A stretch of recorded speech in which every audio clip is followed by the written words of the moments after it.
But for you, often, you don't stand in an unconditional place. You come into a situation and sometimes you respond to the condition of where you are. When the gang gathered last night, getting this room ready for you, the air wall was up here, and there wasn't room for all of you and all of this. And the contract that they'd signed clearly stated that there were to be 400, but a lot of you made the decision at the last minute. Did you notice? Over 100 of you made the decision at the last minute. And so here's the condition. What we planned for and those who are coming are a very different number. So the condition clearly was not pleasing. Now, everyone knows that it's possible to squeeze you all in. Now you look at it, though, it doesn't really look as possible as it looked last night, did it? There is this square dance area up here that could have been utilized, but for the most part, the room was not big enough. It had not been planned to be big enough because you were underestimated in your enthusiasm for this gathering. So there was a condition that had to be reconciled, and it had to be reconciled at the last minute. There wasn't time to go sit by the beach and think pleasant thoughts about the dolphins. And Esther is thinking, Abraham's going to talk all day long about unconditional love. I know they are. And here we are in a condition that we do not love. And we cannot take our attention away from the condition because we are up against it. And that's what happens to you sometimes, isn't it? Is that you walk into a situation that is the result of the momentum that has been moving along. And now you're standing there in the middle of it. And if you are like most humans, you respond to the condition. But here's the thing that matters most. What do you do next? Someone said the other day, Abraham, how does one? She meant, how do I? But how does one? I have a friend.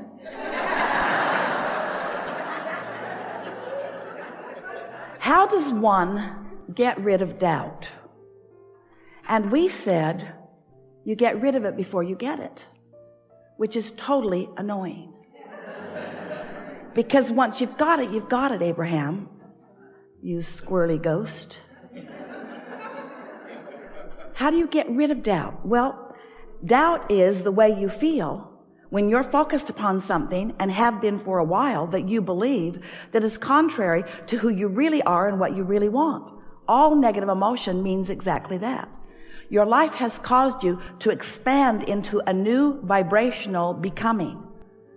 How do those words set with you? Do you like knowing that you are constantly becoming something that is more? But the tricky thing about that is, since you are constantly becoming something that is more, you've got to vibrationally figure out how to vibrationally keep up with what you have vibrationally become. Did we mention that you're vibrational? In other words, you cannot expand as life will constantly cause you to do and not keep up with your own expansion and feel good at the same time. So you have to care about the way you feel. That's the way you keep up with your expansion. But caring about the way you feel means doing something about the way you feel regardless of the condition. And that's where the term unconditional love comes in. Humans have been using the phrase for a very long time, and hardly any of you really understand what it means. You think unconditional love means look at some rascal who is really behaving in a bad way and just don't say anything about it.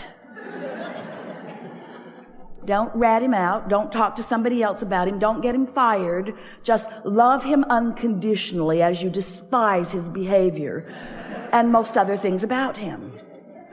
And we say, that's maybe what you might call tolerance. In other words, you're putting up with it. You're not freaking out about it, but it is not unconditional, because this condition that you are focused upon is an opinion that differs from the opinion that the source within you holds about it, because the source within you is holding an unconditional point of view. Well, before this day is over, you're going to understand completely why we, from Source, are able to hold things from an unconditional viewpoint. We'll give you a statement that you may be ready to receive, and then we'll fill in the gaps as we continue over the next few hours. But the reason that we are able to focus upon any situation unconditionally is because the current conditions, or the what isness of whatever it isness, doesn't mean diddly squatness. In other words, what is doesn't matter, because what is only a temporary reflection of the vibration that you got going on. So we want to explain to you what we mean. You were source energy before you came into this physical body. And a part of you is focused here in this physical body, but a larger part of you is still non-physically focused. You are source energy, and a part of that source energy is focused here and now. So in your human form, you sift through, you know what you don't want, you know what you do want, you continue to sift through the data, and you constantly, whether you know you are doing it or not, are launching rockets of desire. We call them rockets of desire. They're your personal preferences. When someone's rude, you want them to be nicer. When you're rude, you want to be nicer. When you don't have enough money, you want more money. In other words, life just causes you to sift and sort and launch these rockets. So this vibrational becoming is happening constantly. And it is a vibrational becoming. Now, it hasn't manifested yet, therefore it's unconditional. You see what we're getting at? It hasn't manifested into conditions for you to observe. It hasn't manifested into a condition that is unpleasant or into a condition that is pleasant. It's a vibrational rocket of desire that has created. If you've been listening to us for a while, you've seen all of our creative ways of trying to explain to you this stuff that is not physical into this, what we've been calling a vibrational reality. We even gave it the name of a vortex. It's this vibrational state of being that is the precursor to everything else that is coming for you. So this vibrational state of being, which is where your inner being stands, it's where we stand, it's who you really are, has not yet manifested. It has become in terms of an idea. It has become in terms of a hope or a dream. There's enough in your vortex to keep you busy for 20 or 30 lifetimes. In other words, it is the beginning of that which you are. And you know that vortex existed before you were even born into your physical body, because there was a projection of intention from non-physical. There was a vibrational reality that had so much to do about you before you were even born into this physical body. Do you see what we're getting at? This vibrational precursor of that which is you. It was like the vibrational plan. It was like the vibrational probability. It's the vibrational reality. So now you're here in your physical body. You're adding to this vibrational reality. The question that we want to help you ask and answer for yourself is, how much of a vibrational gap is there between the things that life has caused me to ask for and the things that I believe, the things that I practice in my thought? And you can tell, two ways you can tell. One is by the way you feel.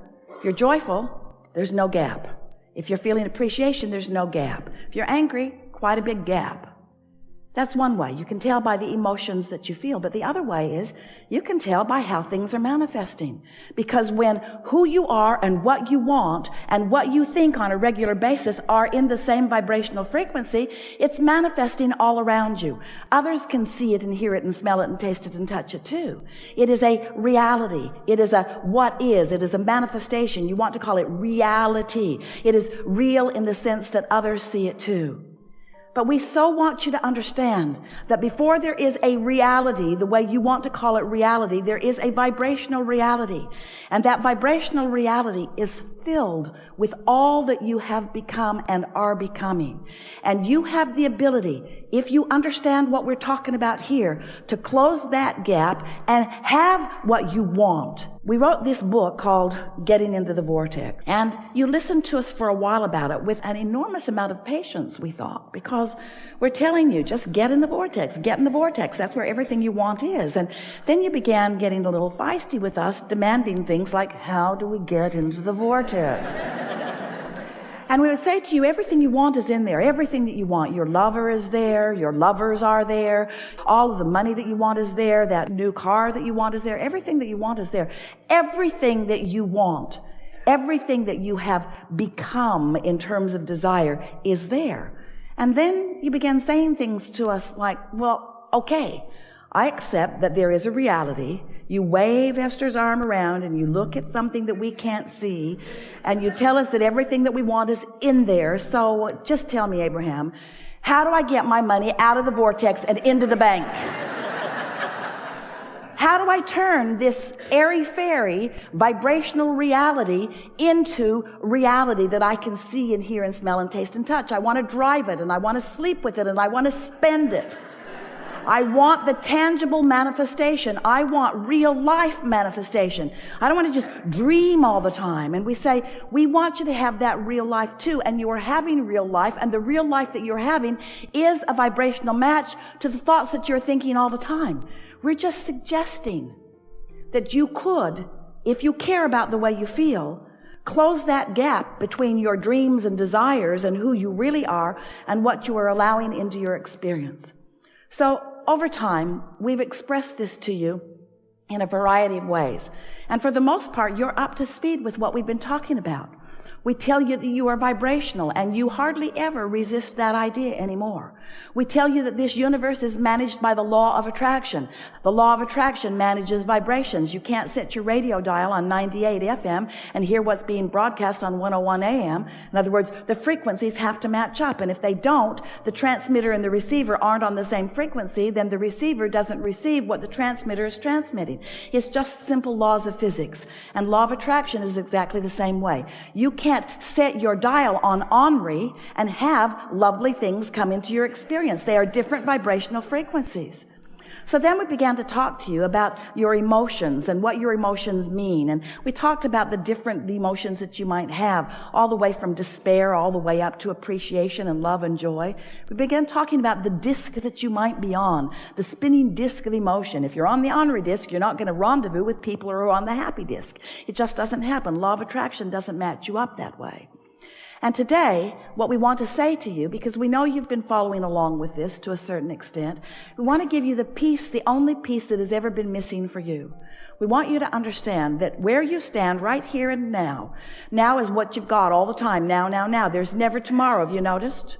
Tomorrow is an illusion. It will be eaten up by today. Today. Now. That's all you've got. You've got now. And what you do now is what matters, because all you've got is now. And what matters in your now is that you understand that you have two perspectives of now. There's the source energy perspective, source energy who stands right in the middle of your vortex with all that you've been asking for, holding the vibrational frequency of every bit of all of that. And then there's you and what you believe right now, what you've been practicing, what you're thinking about. And your point of attraction is about what you think about it. It's about what you believe. A belief is just a thought you keep thinking. So where you stand and what you believe has everything to do with how much that's in that vortex that you allow to flow into your experience. So we began talking to you about your point of attraction, you in your human body. You stand right here and now. Where you stand right here and now, what is your point of attraction? What is the vibrational atmosphere that you have created? Are you ornery? Are you irritated? Are you afraid? Are you angry? Are you blameful? Are you guilty? If you're feeling those emotions on a pretty steady basis, that means you are holding yourself steadily in vibrational discord to who you really are and what you really want. And the thing that is so interesting about that is that if life hadn't caused you to expand, you wouldn't even feel the discord. In other words, it's not somebody else's idea of who you should be. It's not God's idea of who you should be. It's not your mother's idea, although sometimes it feels like it, of who you should be. It's your own internal discord. Life caused you to want to be this, but you're being this, and that's what negative emotion always means. As Esther was talking, negotiating, wrestling to the ground and killing last night, the really nice man across the hall who was responsible, who said that the fire marshal would not allow more than 400 people in the room. And Esther kept looking at the sign on the wall. It says 474 people on that sign. How can the fire marshal not let us have 474 people when the sign says 474 people? And he says, because you've got too much other stuff. And Esther said, but we always have this stuff with us. We take this stuff everywhere we go. We have a truck. We drag this stuff